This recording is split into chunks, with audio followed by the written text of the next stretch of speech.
Okay.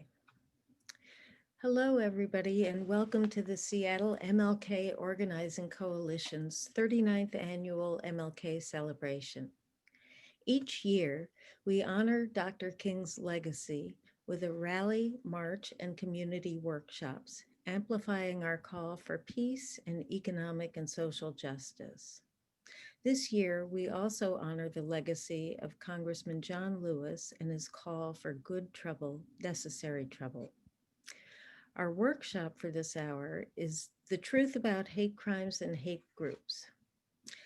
My name is Katie Harris. I am a white woman with short gray hair, and I am sitting in my home office in Seattle. Together with Janet Woodward and Krista Irwin, we'll be your moderators for this workshop. In just a moment, I'll introduce you to our presenter, Lonnie Lusardo, but first let me explain our format. We'll be using Zoom's webinar feature. You'll be able to submit questions to our moderator at any time during the presentation using the Q&A icon at the bottom of your screen. Only the moderators and the presenter will see your questions. After Lonnie concludes his presentation, we'll switch to Q&A, which is when he'll answer your questions. At the conclusion of the workshop, we'll ask you to fill out a brief evaluation. These evaluations are very important to us. They help us understand who attends our workshops and how to plan for future workshops. Lonnie is founder and principal consultant for the Diversity Collaborative, which specializes in diversity and inclusion training, management and supervision training, team building, and retreat facilitation. Lonnie is the author of The Anatomy of Organized Hate, Stories of Former White Supremacists and America's Struggle to Understand the Hate Movement. Our workshop will be closed captioned and it will be recorded and then placed on the MLK Coalition website. And now I'd like to turn the presentation over to Lonnie. Good morning. Oh, good afternoon, correction there. And thank you for coming to the workshop. I'm going to start by showing some slides, but before we get there, I want to give you a little bit of information about myself. I'm a 74-year-old white man. Katie talked about her hair. I wish I had some. I have the unique experience of growing up in a racist environment. My family was quite racist, and some members of my family still are. I wrote my book, The Anatomy of Organized Hate, to learn more about what drives extremists to do what they do. Why do people join hate groups? What do they do when they get there? And most important to me, how do many leave that environment? What changes for them? So I'm going to be talking about that to a great extent today. In many ways, my life mirrors the people I profile in the book. However, I was never an extremist. No one in my family, to the best of my knowledge, has deliberately hurt any person in a marginalized community.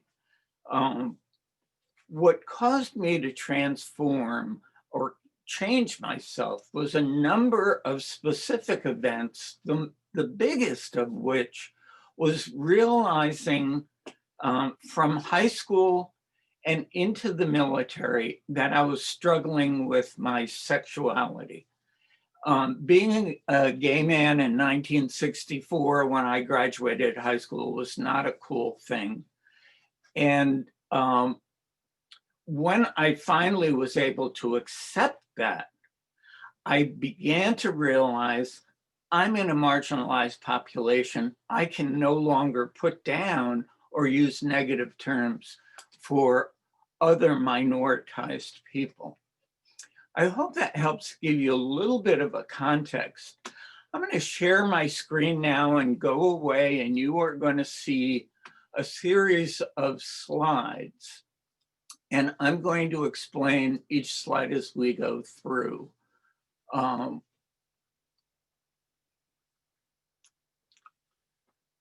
So this just cover slide. I refer to my book. I have my email address here, lonnie@diversitycollaborative.com. If you have questions afterwards, feel free to give me, send an email. What are my objectives for the day are to explore common themes among former extremists, including what inspired them to join and then abandon the hate movement, and to also unscramble confusing statistics that lead media astray and keep the community misinformed and in a false sense of security. And if we have time, we can look at strategies to raise community awareness about hate crimes. That is my main purpose in life right now. I love to start with this MLK quote: "Love is the only force capable of transforming an enemy into a friend." And why that phrase is so important to me is that almost all of the people, the dozens of former extremists, white supremacists, neo-Nazis I interviewed, changed as a result of gaining a very deep, meaningful relationship with someone in the group they had targeted to hate in the past. I want to start with some questions, and we are going to use a poll to answer this. And I confess this is a new technique for me to use during a Zoom. So I'm going to give you 5 questions to think about, and you can get a chance to vote on the answers. The first question is, what percentage of US hate crimes are committed by members of hate groups? Would it be under 20%, 21 to 45%, 46% to 75%, or 76% to 100? And I can't vote, so if you could vote now, I would love to see your reactions to this. I'll give you a minute to think about it.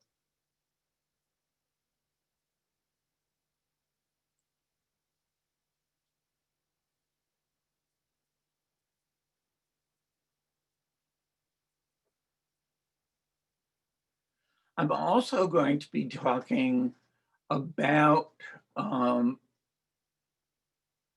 what the US government is doing to track hate crimes and hate groups. And we're going to talk about that in great detail later. I'm a little bit concerned about how long this is taking. I would say if you don't know the answer and don't want to guess, don't worry about it.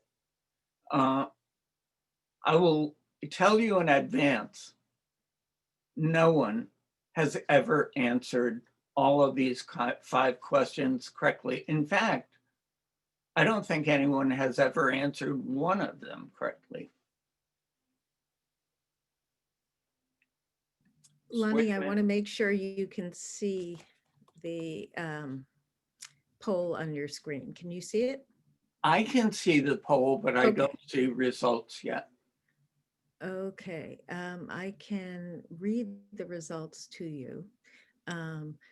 So for option number 1, less than 20%, 23% of respondents, or 27 people, replied under 20%. 39 people, or 33%, responded 21 to 45%. 41 people, or 34%, responded between 46 and 75%. And 13 people, or 11% of respondents, said that the percentage of US hate crimes is committed by, let me try that again. 76 to 100%. 76 to 100%. Thank you, Katie. Okay. Can you, oh, thank you. I'm going to start by giving you the answer. And I want you to think where, oh, thank you for putting that on my screen. First, those of you who said under 20%, you are correct. In fact, what I heard from the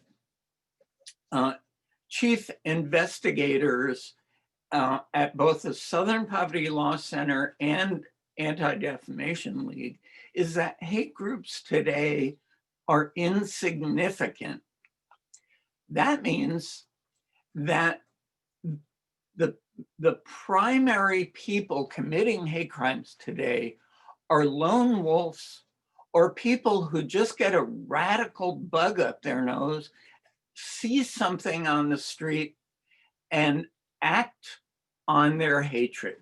They will desecrate a building, a statue, or hurt people. The vast majority of hate crimes are done by individuals with no connection to a hate group. Let's go to question number 2. Oops. What percentage of US hate crimes are reported to police? And we're only going to take about a half a minute to capture responses if that'll work. And just the options are below 20% of hate crimes are reported to police, 21 to 45%, 46 to 75%, or 76 to 100%. I'll give you a minute to respond. And Katie, if that takes longer to capture responses, this is not rocket science. I'm not too worried about it. What I do want to communicate is that most people do not know the answers to these questions. I certainly didn't know before I started my research. Oh, great. So poll results say that 71 responses say below 20%, 27% say 21 to 45, only 2% said 46 to 75%. And nobody said more. The correct answer is B. Oops, no, I'm on the wrong slide. I'm sorry. The correct answer is C. According to the Bureau of Justice Statistics, 54% of hate crimes are never reported to police. The majority are not reported. I'm sorry, my slides keep bouncing around. Third question, true or false? We're only going to answer the first one. I had removed the second. I thought I did. Please disregard the second one. True or false? The number of hate groups in the US is widely known. True or false? Take a minute, please.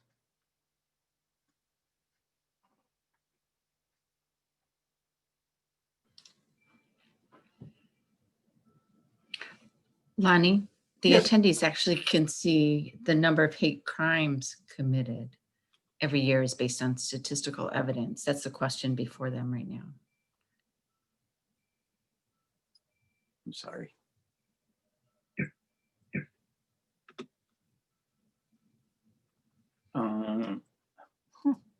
My slides are not doing what I want them to do. Okay, so folks were answering the number of hate crimes, not hate groups. That's correct. Okay, I am so sorry.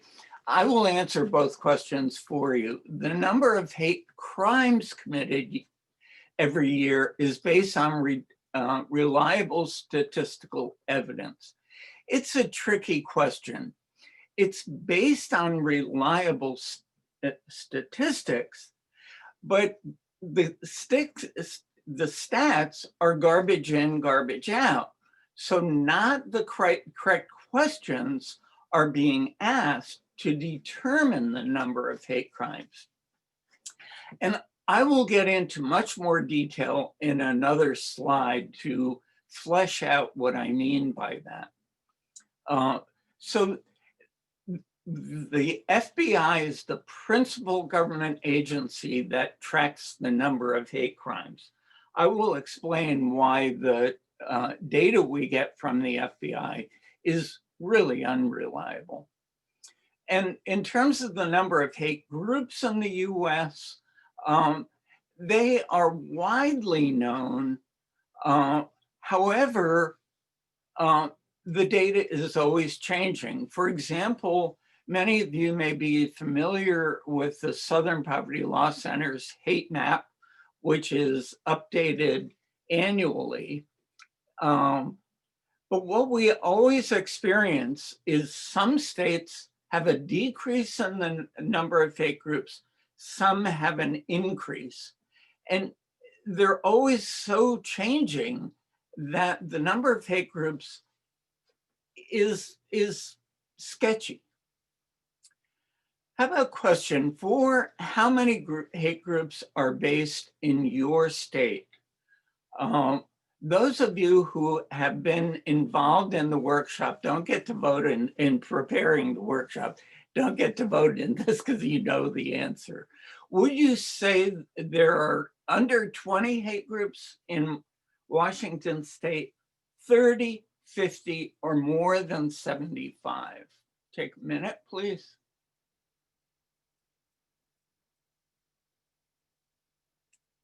I will give you a heads up on this one. No one has ever answered this question correctly, with the exception of a woman in a workshop I was doing in Wisconsin. She held up her phone and she said, "Oh, I see my state has X number of hate groups."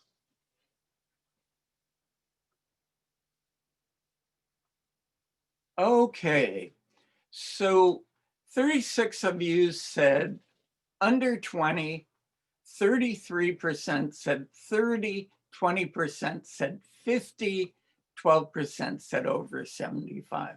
The correct answer is 30. There are 30 hate groups in Washington, and I will show you the groups in another slide.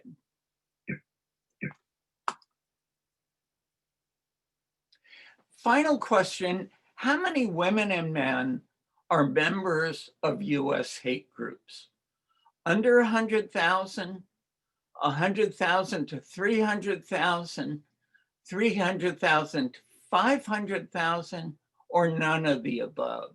Take a minute, please.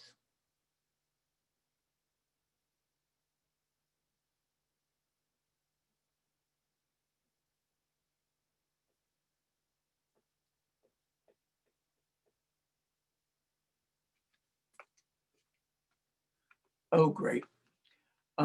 So 34% say under, we have the data from the last question here, Katie. Do we have the data to question 5? This, Oh, and this isn't the right data. This isn't question 5. Okay. So the last question is how many men and women? Okay. Okay, so folks have not had a chance to vote yet.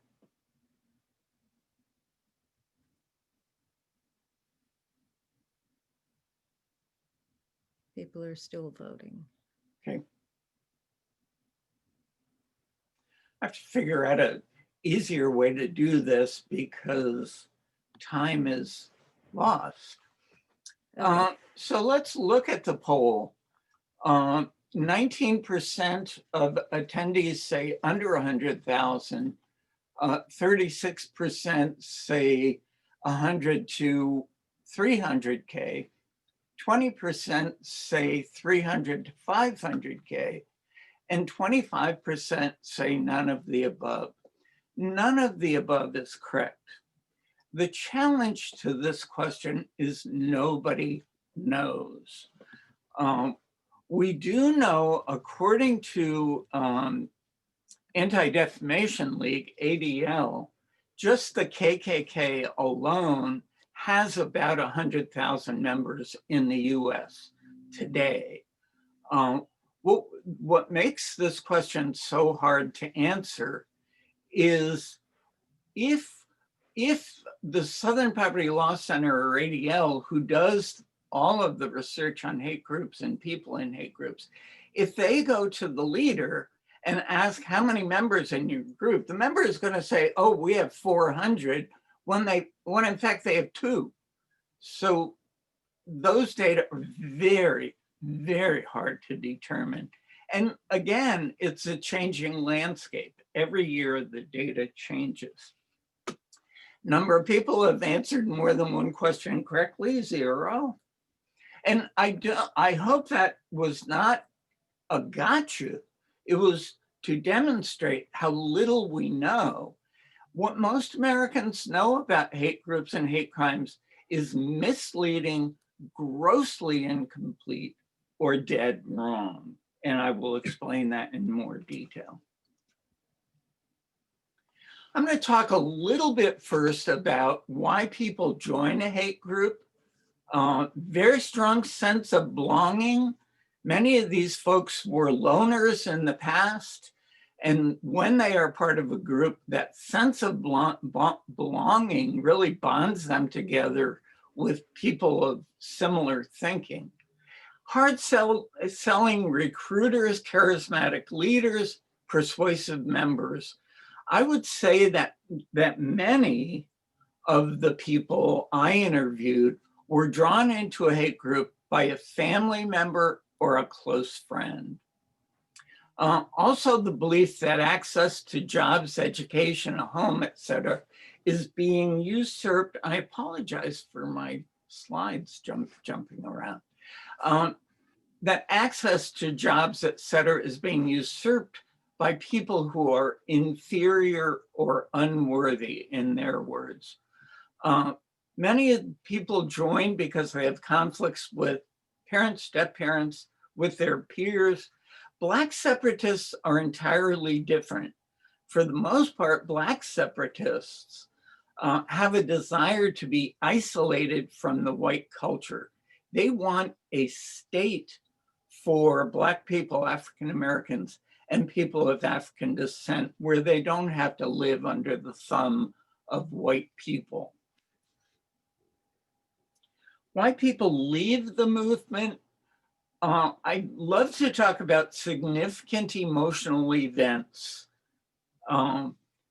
If you look at the bottom of the slide, this is based on research from Dr. Morris Massey, who determined that most humans gain their core values by the time they're 9 years old or 10 years old. And those values will not change unless they experience a significant emotional event.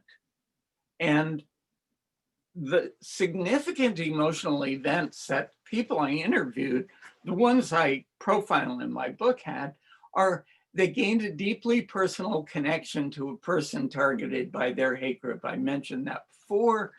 This was true of Angela King's connection to Jamaican women in prison.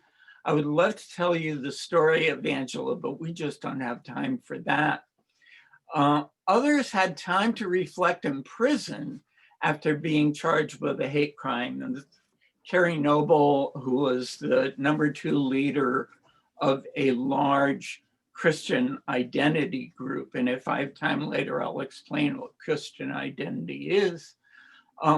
Birth of a Child had a major influence on 3 of the 6 people I profile in my book. And what those parents say is, once my child was born, I did not want to raise my child in my own image. Many had a reawakening of their own core values. Actually, all of them. That is to say, when they got into a hate group, they dropped their core values. Their core values went behind them, and they gained the values of the leader of the group and the members. And many of the national leaders are just hypocritical. Many of the national leaders are morally bankrupt in that the family values they espouse as sacrosanct contradict their own lives. Many of them, so sorry for this, many of the leaders of groups have a history of domestic abuse, harm to children, sexual improprieties, etc. Observation about defectors overall, they tend to be very poorly focused. Interviewing these folks, I'm so sorry for that. Interviewing these folks was extremely difficult. Many thinkers that I'm used to working with think A to B to C, beginning, middle, end. Most of the people I interviewed are all over the place. They are very easily distracted, minimally capable of critical or independent thinking, which leaves them vulnerable to the ideology of the group. Many are insecure, tremendously insecure, and just flaky. They will say they'll do things that they never do, certainly in my experience.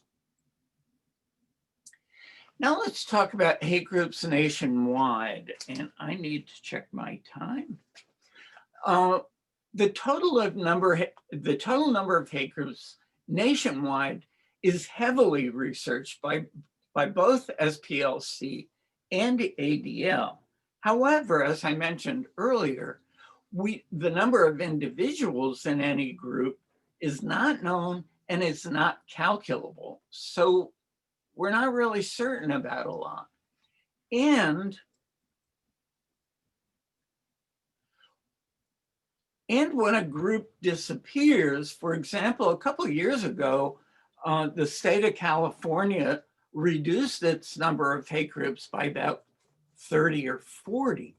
When those groups disappear, its members don't suddenly find Jesus or become enlightened. They become lone wolf offenders, and their hatred is still there. They're not in an organized group. After I talk a little bit about hate groups in Washington, I think that may be a good point to get a couple questions, and then we'll have time at the end for questions. The 30 groups in Seattle, I am so sorry. This is very frustrating for me, and I know it is for you. I'm sorry. The type of groups that we have are listed here, and on the right, the number of those groups statewide. So for example, there are 3 distinctly anti-Muslim groups in Washington state, 4 anti-LGBTQ groups, one anti-immigrant group, 5 white nationalist groups, 1 Black separatist group, 3 neo-Nazi groups, 3 racist skinhead, 3 neo-Volkish, and I'm going to come back and just touch on that just for a moment, 1 Christian identity group in Colville, and 1 group with 4 chapters who call themselves General Hate, which is, I shouldn't laugh at it, but it's, and if you look for a distinction, clearly the anti-Muslim folks have a very targeted group, anti-LGBT, anti-immigrant. White nationalists, Black separatists, neo-Nazi race skinheads, and all the rest of these groups are generally people who have a very radical hatred for another group. And the degree of difference is less important than a member will know, I'm a member of a neo-Nazi group. And neo-Nazi groups really target everybody. Same with Volkish. Volkish and racist skinheads are very, very similar. I put at the bottom, the type of groups changes every year. So for example, now there are 3 anti-Muslim groups. A couple of years ago, there was only 1. The number of any specific group will change year to year. And when a group is not listed, that doesn't mean its former members are not still actively hateful people. These are the 9 groups active in Seattle alone. American Identity Movement, these are white nationalists headquartered in Seattle. Atomwaffen Division has been getting a lot of attention after they targeted journalists in Seattle. Countercurrents Publishing, they're a white nationalist publishing house located in Seattle. Israel United in Christ is a Black separatist group located in Seattle. Mass Resistance is an anti-LGBTQ group in Seattle. New Black Panther Party for Self-Defense, not to be misinterpreted as what the original Black Panther Party, which had many positive motivations for their creation. Pacific Justice Institute, also an anti-LGBTQ group, is located in Seattle. Proud Boys have been getting a lot of attention because many of the insurgents that invaded the Capitol last week were Proud Boys. And Sakari is a Black nationalist group.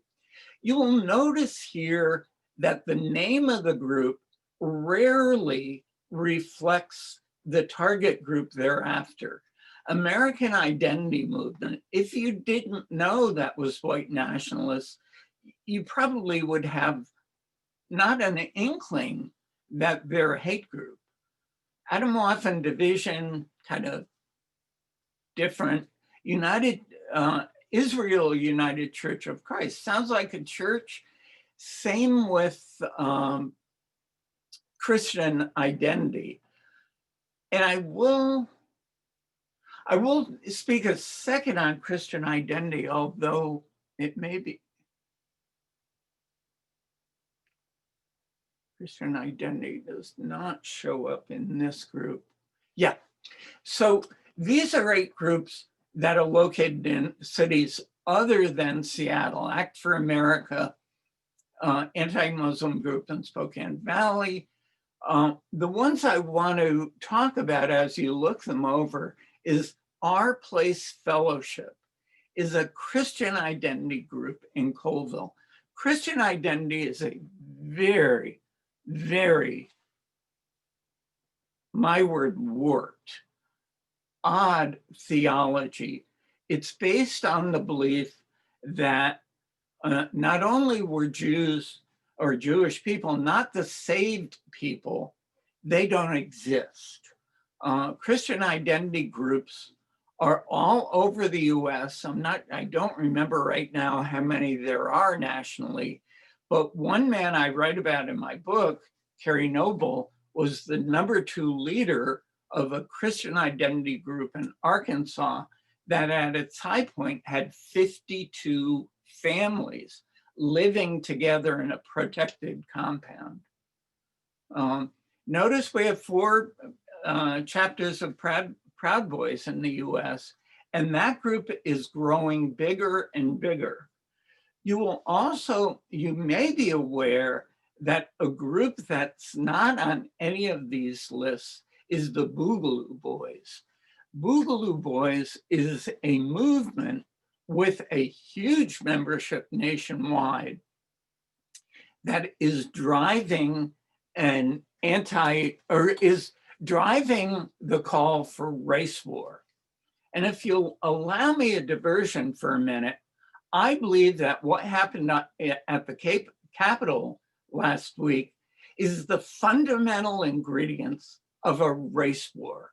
Look at the faces of those people, primarily white, and think about the contrast of how the Black Lives Matter movement folks were treated by police in and around our state versus how the protesters, insurgents in DC were treated by police.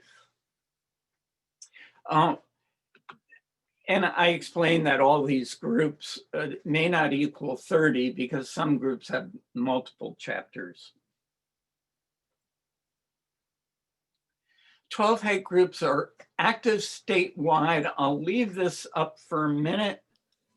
But before we get into hate crimes, I'd like to take a minute to answer any questions. Do we have questions so far?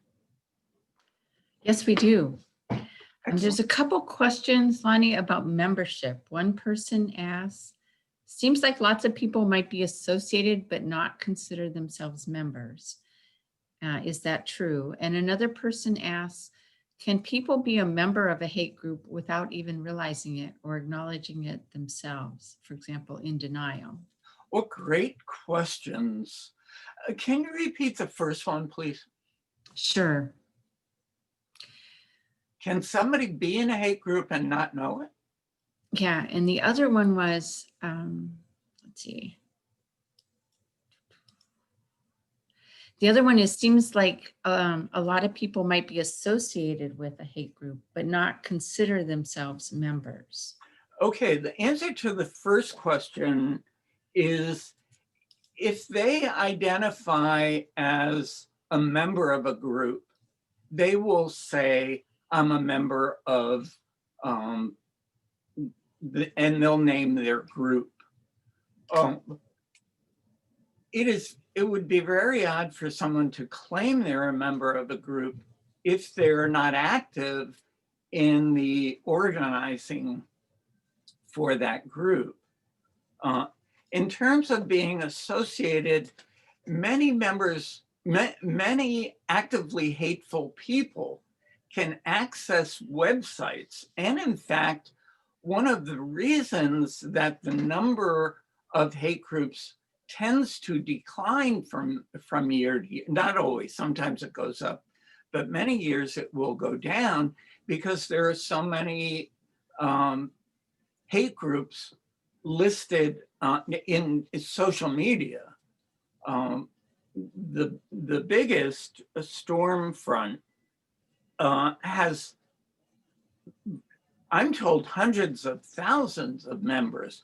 So someone who is not associated with a specific group can access social media through a group like Stormfront and learn techniques on how to fight people of color or any marginalized group. but not be connected to that group? Great questions. Any others? Yes. When you say leave the hate group movement, are you also referring to the lone wolf people who have changed their beliefs? Yes. Well, no. When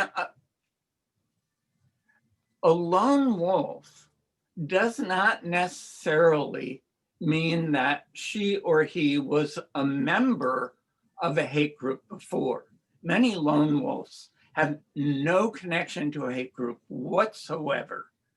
And this would include somebody who just gets snockered one night and sees somebody on the street, two men holding hands or showing affection, a mixed race couple being close, and just get whacked out and act on that.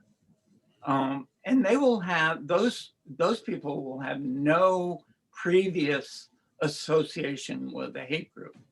When I say defectors, these were members of hate groups, big or small, and some hate groups only have 3 or 4 members.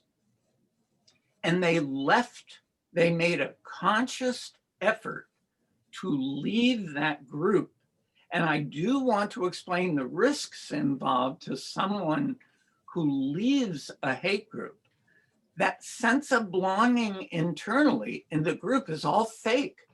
When someone leaves the group, they are the enemy. All the people I interviewed in my book have been shot at, firebombed, have received life threats. Their family have received life threats because they gave up the group they were a part of. I hope that answers the question. Can we do one more and then I'd like to move on? Okay, this question is about collaboration and changing membership.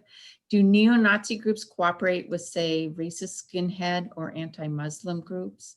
Is individual membership tracked? Do people shift membership from one group to another, say 1 year to the next? That's another good question. Most, from my experience, from the people I interviewed, they tend to stick with their group because their group will have a very distinct target group. Anti-Muslims are radically anti-Muslim. They will have their own bizarre reasons to hate Muslims, but they will stay in that group because of its specific ideology. That's going to be fairly true of anti-LGBT groups versus, so my experience is that people do not shift from one group to another.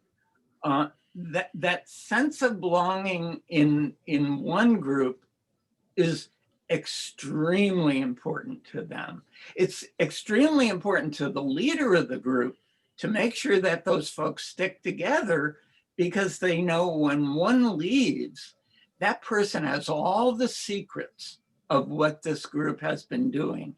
So that's going to be a volatile person to them. Great question. I'd like to return to my slides. Can we do that, Krista? Sure can. Do you see my slides on my screen, on your screen now? I do not. Okay, then I have to reopen that. I'm sorry. So learning experience for all of us. Share screen. Go to slides. I see them now.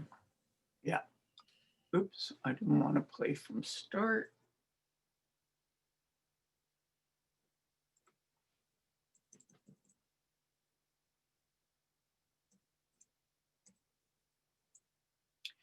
Okay, now what I talk about is the data.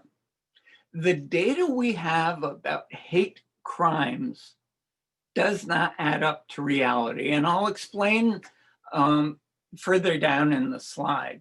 So what you see here is hate crimes data from the FBI going back to 2014, when we had 5,479 hate crime incidents and 6,400 plus related offenses. The distinction between an incident and a related offense is a hate crime incident is generally successfully prosecuted as a hate crime, whereas related offenses may have been reported as a hate crime initially, but as the prosecution process goes on, the suspect would have been convicted of something other than a hate crime, like an assault or assault with a deadly weapon. And you see these numbers generally go up every year, although in 2018, the number went down. For some reason, I don't have the 2019 data. The 2019 data is that there were 7,314 criminal incidents in 2019 and 8,559 related offenses. I don't want to get bogged down in the number. The important thing to get here is the number of hate crimes is going up. But we have to look at something. Between 2004 and 2015, the Bureau of Justice Statistics has found that US residents experience an average of 250,000 hate crime victimizations every year between 04 and 15. So how could we have two departments under the Bureau of the Justice Department, FBI saying 7,000 and BJS saying 250,000? And the basic reason there's such a radical difference is because the FBI relies on data fed to them from law enforcement jurisdictions across the US. However, not all jurisdictions report hate crimes to the FBI. Last year, the FBI releases its data for the previous year in November. So the 2019 data, which I'm sorry is not on my screen, was reported in November of last year. Last year, the number of, I'm sorry, I'm ahead of myself. There are roughly 17,000 law enforcement agencies across the US. Some are small, like the police department in a university, and some will have over 100,000 police officers. It is very important to note that when the data was reported last November, only 12% of 16,000 police departments reported hate crimes. And we may think, well, that's because there were no hate crimes in that state. If you believe that, I have a bridge to sell you. That is fantasy land. That is not accurate at all. Well, I know I have another. And what's important is the reason why so many of us are clueless about the extent of hate crimes is because the BJS number, the larger number, is seldom, rarely reported by mainstream media. I did explain earlier that the FBI gets its data from police. BJS gets its data from consumers. They send out an exhaustive 80-question questionnaire to people in the US twice a year to determine in very specific questioning, have you been the victim of a hate crime? Did that hate crime involve language? What was the language, et cetera? So whereas BJS gets its data from the people, FBI gets its data from cops.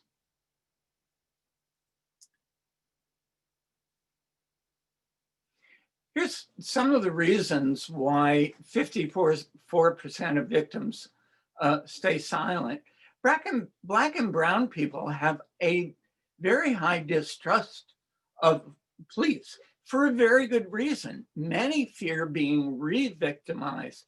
This, by the way, is generally not true in Seattle because we have a police force that tries to be sensitive to the needs of hate crime victims, but this is true in most cities. Black and brown people just have fear. Immigrants, whether they're documented or not, will have a fear of being deported, having family members deported, etc. People who speak ESL have a fear of not being understood. LGBTQ people, particularly those at higher levels of management in a corporate environment, may not be out and are afraid of being outed, which to me is sad, but nonetheless true. Muslims will also have a fear of being misunderstood. Any group will have a fear of police. And I do want to say that all of these groups here are the main targets of American hate groups and lone wolf extremists. Also, while most Americans have good reasons to trust people, members of marginalized communities have substantial reasons to distrust law enforcement. We certainly see that seed. We certainly saw that played out during the reaction to the George Floyd murder.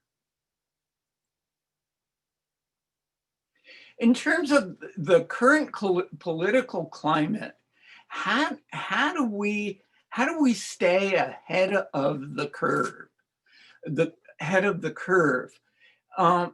One is always anticipate misinformation. Try to get your information from various sources, various newspapers, online social media. Keep up to date on current events. We will see that just between last Wednesday and today, the landscape is constantly changing. We now have, thank goodness, a number of Republicans who see the value of actions against the president. Voice concerns to elected representatives at local, county, state, and federal levels whenever you can. It's an added step, but it lets your representatives know that you are opposed to something they may have done or something you observe happening. It's very— Lonnie, Yes. this is Krista, just a 5-minute warning. 5 minutes. Okay. There are a couple groups here that you may want to refer to for more help and recommendations. Western State Center in Portland, very useful. Political Research Associates nationwide, ACLU can be very helpful as well. I want to just talk for a minute about 7 ways to resist hate.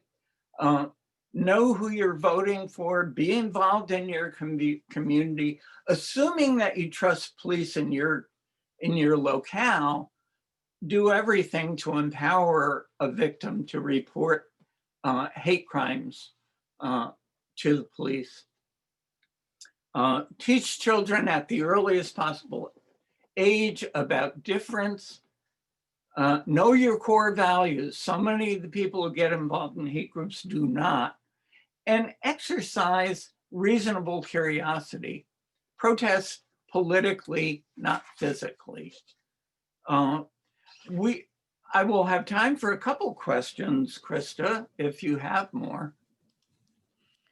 I do have more. In fact, there's so many, I'm afraid we probably won't be able to get to them all. For those of you who have questions, please write down my email address, Lonnie@diversitycollaborative.com. It may take me a while to respond. I'm just enormously busy right now, but I promise if you send me an email, I'll respond to it. Krista? Okay, and just before I ask the questions, let me say that this is Krista Irwin, and I'm one of the co-moderators. And I'm a white woman in my late 50s, and I'm wearing a white vest over a black shirt, and I'm sitting in my home. One of the questions is, please describe the type of activities the groups engage in. For example, is it mostly online interaction or regular in-person meetings, gathering for protests, or something else? I'm sorry to interrupt you, Krista. I thought we were on for an hour and 15 minutes. We are. So the 5-minute warning was just the end of your presentation. Oh, okay. Okay. I'm sorry. I was a little bit rushed with the previous slide. I thought we were closing at 1. I'm sorry. No, don't worry about it. Could you ask that question again? Sure. So this attendee asks, what are the type of activities these groups engage in? Is it mostly interaction online, regular in-person meetings, gathering for protests, or something else? That varies from group to group. Many of the former members of neo-Nazi groups that I talked to actually lived together. And we will, I've never seen this, but people who live together from a hate group will generally fly flags that make it known they're either flying Confederate flags or flags with a big swastika on them. So many of these folks actually live together. For the online groups, the membership is based on the leader will keep a list of who is technically a member of the group. Most hate, can I even say most hate groups? Many hate groups will be, I was about to say fluid, but that is not really true. The members of one group tend to be very strongly bonded, and they stick together to do crimes based on the target group that their group opposes. So the anti-Muslim groups will go out and desecrate the mosques where Muslims congregate. What happened there? I don't know what happened there, but I'm gonna hope. Do you see my slides on the screen, Krista? Yes, yes, Okay. the numbers don't add up. Yeah, I have to get to the final slide. Ugh. That I did myself. I am so sorry. I want to get to that final slide.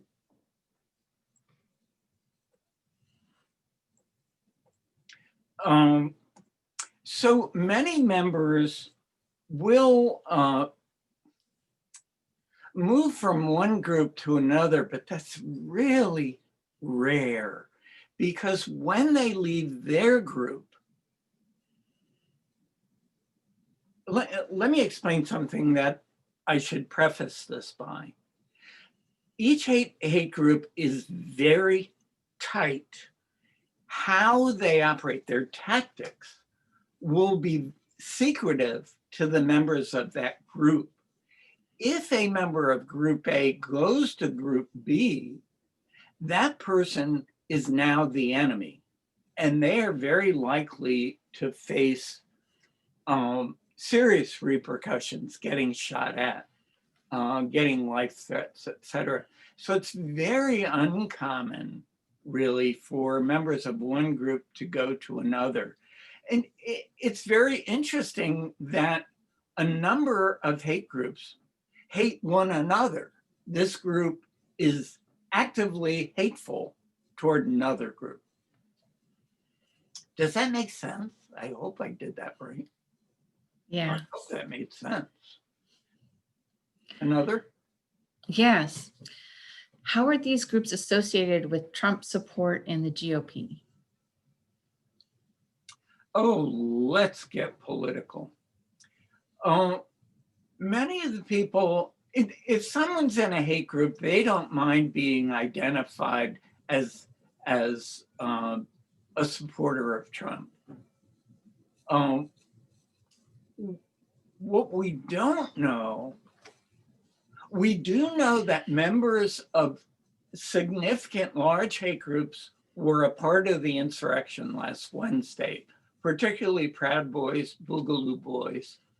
What we don't know is how many others were members of specific hate groups. Some carried Confederate flags. They're not going to be friendly to me. They're not going to be friendly to people of color. How that connects to a political movement to support the president is we just don't know who those people are. And many of them don't want to be outed as a member of a hate group. They want to be seen as peace-loving people who support democracy and their president, when in fact that is unmitigated bullshit or nonsense, he corrected. Okay. The fact that so many hate groups exist, but the majority of hate crimes are not perpetrated by members of hate groups is fascinating. What are your thoughts about that? Does it give people a place for their anger that then stops them from acting out? Wow. I'm sorry, I'm going to ask you to repeat that again. That's Sure. quite a few elements in there. Sure. The fact that so many hate groups exist, but the majority of hate crimes are not perpetrated by members of hate groups is fascinating. What are your thoughts about that? Does it give people a place for their anger that then stops them from acting out?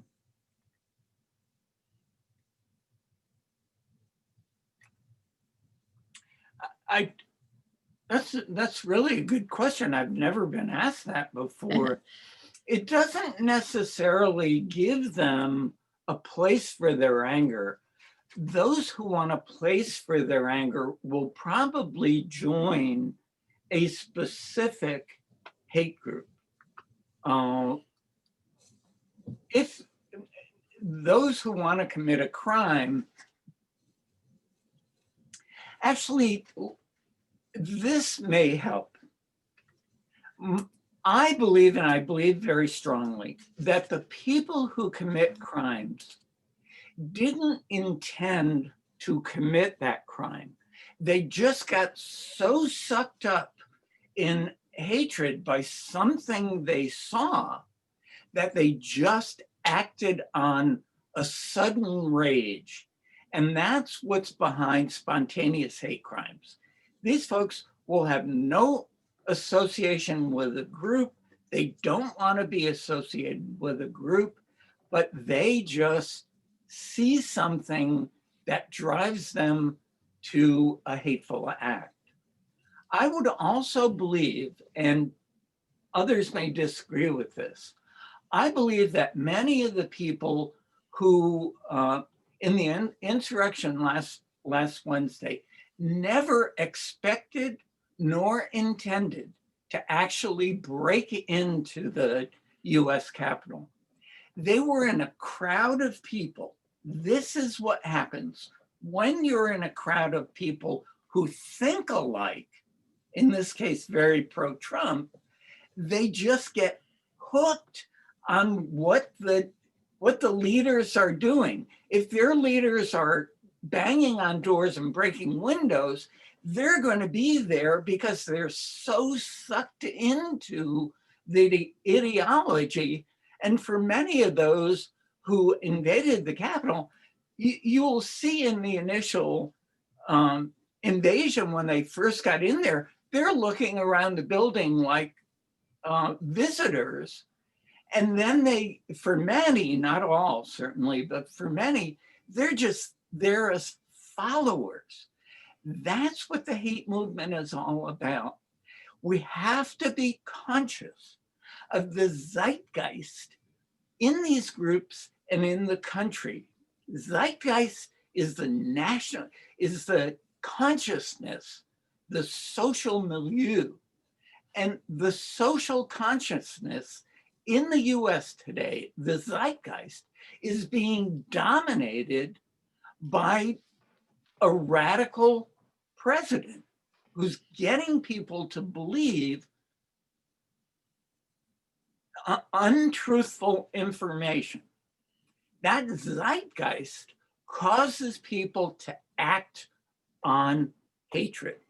It's going to be true on a national level. It's going to be true on a hate group level. I believe it was true at the Capitol last Wednesday. Does that make sense to you, Krista? Yes, it does. And somebody else asked well, let me read the whole thing. But they're asking about how we respond. It feels like the hate group lone wolf problem has significantly scaled up through the rise of Trump and the MAGA movement, which validate the hate and serve as a big tent for organizing projects that include hate groups. How do we scale up our response? How does understanding individual motivations and psychology of participants help us do that? Wow, there is the question that nails everything. The biggest thing is be informed. Trust the information that you get. Go to reliable sources for information. We are seeing now, well, we have seen criticism of the president from New York Times, Washington Post. Now even Fox News is occasionally critical of the president. We have to be aware of the truth and not be led by in this case, a US president who has phenomenal power to mobilize an entire force against the US government. I think the basic thing is news, stay up to date, know your friends, stay involved in your community, be committed to groups that you trust as fair and impartial, peace-loving groups, groups that do not fight back with weapons, follow the practices of Martin Luther King and certainly John Lewis.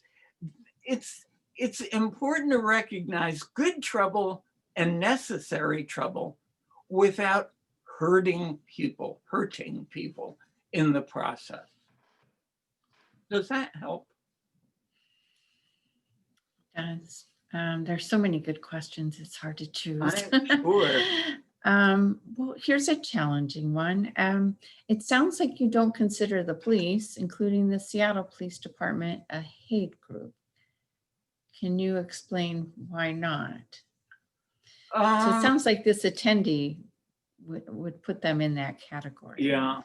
Well, I have a fair amount of experience with the police. In the mid-90s, I was chair of a task force empowered for a 2-year stint to improve relations between the Seattle Police Department and 4 specific communities: African American community, Asian American, Pacific Island community, LGBT community, and what was the fourth? And the Latino community. And in the context of that focus group, of that task force, we conducted focus groups. And many of the focus groups we met with had very positive things to say about Seattle police. That is not universally true. That is to say, even today, the Seattle chief is doing an investigation into 2 Seattle police officers who were at the insurrection in DC.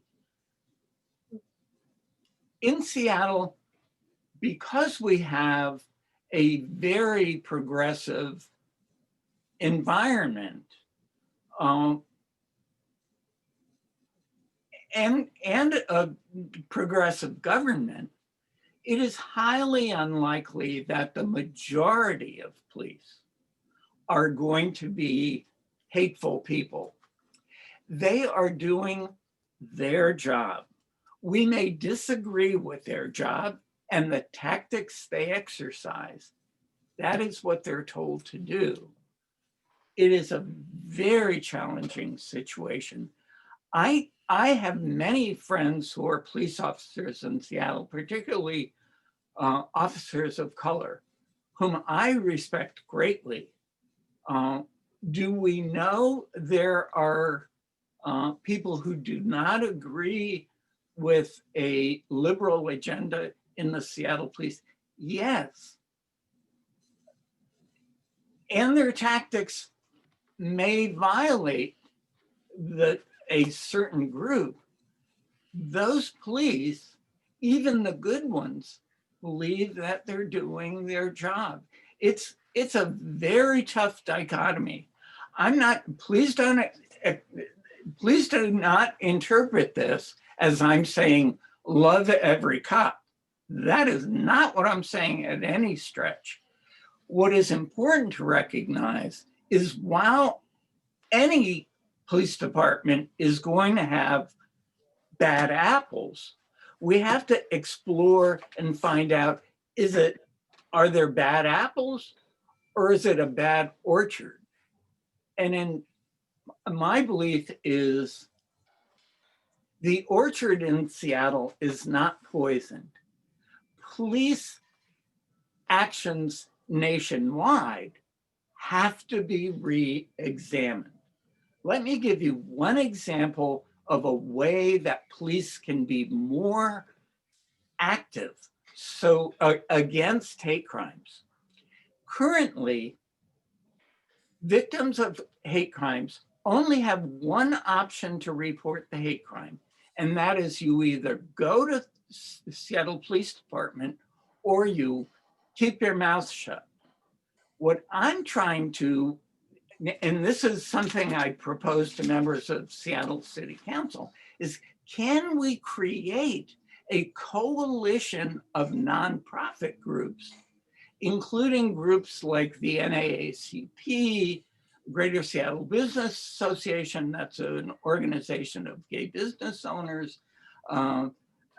Casa Latina groups that have a known history of being, we're beyond time.